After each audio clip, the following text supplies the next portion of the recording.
बिस्मिल्लाहिर्रहमानिर्रहीम। अस्सलाम वालेकुम नाज़रीन, मैं हूं डॉक्टर आतिफ अशरफ और आप देख रहे हैं मेरा डिजिटल प्लेटफॉर्म।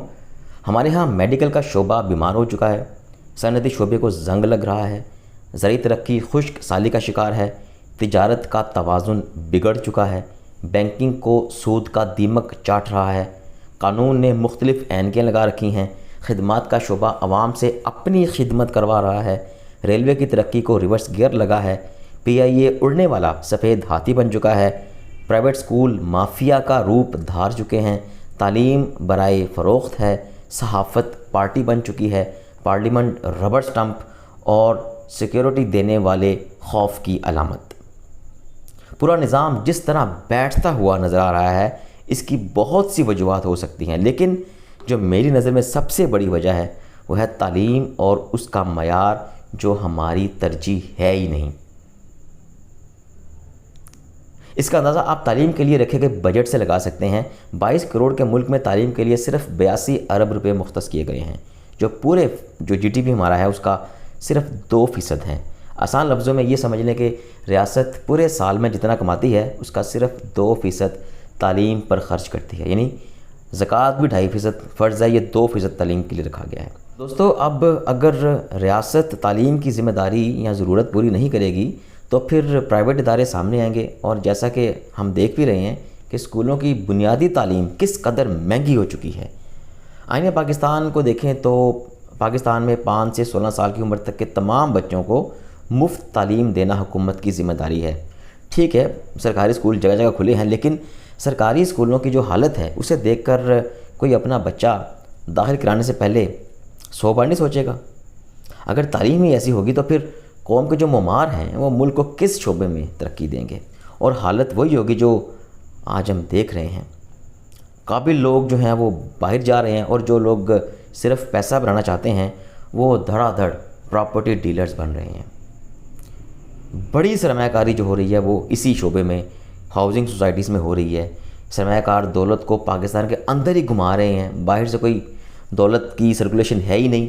कुएँ की मट्टी कुएँ में ही लग रही है, ना कोई रोज़गार पैदा हो रहा है और ना ही तरक्की हो रही है।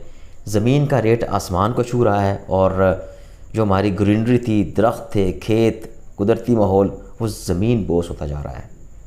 और पॉलिसी बनाने वालों ने कभी सोचा ही नहीं कि ऐसी रियल स्टेट अंपायर खड़ी करने से रियासत की जो मुआशी इमारत है वो गिर सकती है। क्यों? तालीम की कमी। क्योंकि इसकी जो वजह है वो भी शायद यही है कि असम्बलियों में जो लोग बैठे हैं वो या तो जागीरदार हैं, या प्रॉपर्टी डीलर्स, और या बाअसर। आपको पॉलिसियाँ बनाने वालों में जो रियासत की पॉलिसियाँ बनाते हैं MPs MNAs, उनमें डॉक्टर्स, इंजीनियर्स, साइंसदान, कानूनदान, रिसर्चर्स और प्रोफेसर्स बहुत कम मिलेंगे। क्योंकि अगर पॉलिसियाँ बनाने वाला पढ़ा लिखा होगा तो वह मुल्क को चलाने के लिए वो चीज़ पैदा कर देगा जो सबसे ज़्यादा ज़रूरी है, और सबसे ज़्यादा जो चीज़ ज़रूरी है वो है कौम का इज्तिमाई शऊर, और ये तालीम से ही मुमकिन होगा। तालीम होगी तो सवाल भी होगा, एहतसाब भी होगा, और चुने हुए नुमाइंदे और जो रियासती इदारे के जो लोग हैं वो आवाम को जवाबदेह भी होंगे।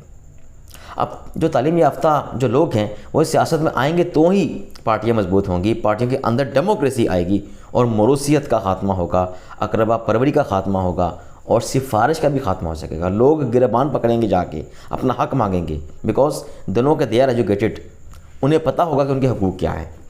लेकिन इस सारे मामला को अगर हम देखें थोड़ा सा बाहर बैठ के, तो ये तालीम देगा कौन? भेड़ बकरियों को अपने बराबर कौन करे? अपनी चुदराहट कौन तोड़े? जिस तरह बलूचिस्तान और सिंध में मशहूर है ना कि वडेरे अवाम को जानबूझकर तालीम से दूर रखते हैं ताकि वो अपना हक मांगने से दूर रहें, ऐसे ही अगर तालीम का बजट कम रखा जाएगा तो फिर गरीब भी महदूद सरकारी वसाइल वाली तालीम के दरवाजे तक भी नहीं पहुँच पाएगा। पैसे वाला तालीम ख़रीद लेगा या डिग्री, लेकिन तालीम से महरूम एक काबिल पाकिस्तानी का शुमार सिर्फ फिर मर्दम शुमारी के लिए ही रह जाएगा। हम दुनिया की मिसाल अगर देखें तो सदर जो चीन के हैं, शी जिनपिंग, वो चीन के सबसे आला जो तशिंगवा यूनिवर्सिटी हैं उसके ग्रेजुएट हैं और एक केमिकल इंजीनियर हैं। अमेरिका में भी फील्ड में सबसे आला और माहिर शख्सियत को चुन चुन कर मुख्तलिफ शोबों का हेड लगाया जाता है, वज़ीर हो या मशीर हो। तालीम और रिसर्च की बुनियाद पर पॉलिसियाँ बनती हैं और बनाई जाती हैं, फिर उनके ऊपर अमल दरामद भी होता है। रियासत की तरक्की फिर जो है वो चांद तक पहुँचती है। लेकिन अगर पसंद नापसंद की बुनियाद पर फैसले हों तो फिर तालीम हासिल करने की क्या ज़रूरत। इसलिए तालीम के बजट की भी کوئی خاص ضرورت محسوس نہیں کی گئی۔ پڑھنے پڑھانے کے لیے 82 ارب روپے بہت ہیں۔ اب اپنے بچوں کو پڑھائیں یا جو پیسے بچ جائیں ان سے دشمن کے بچوں کو۔ اجازت دیجیے، اللہ حافظ۔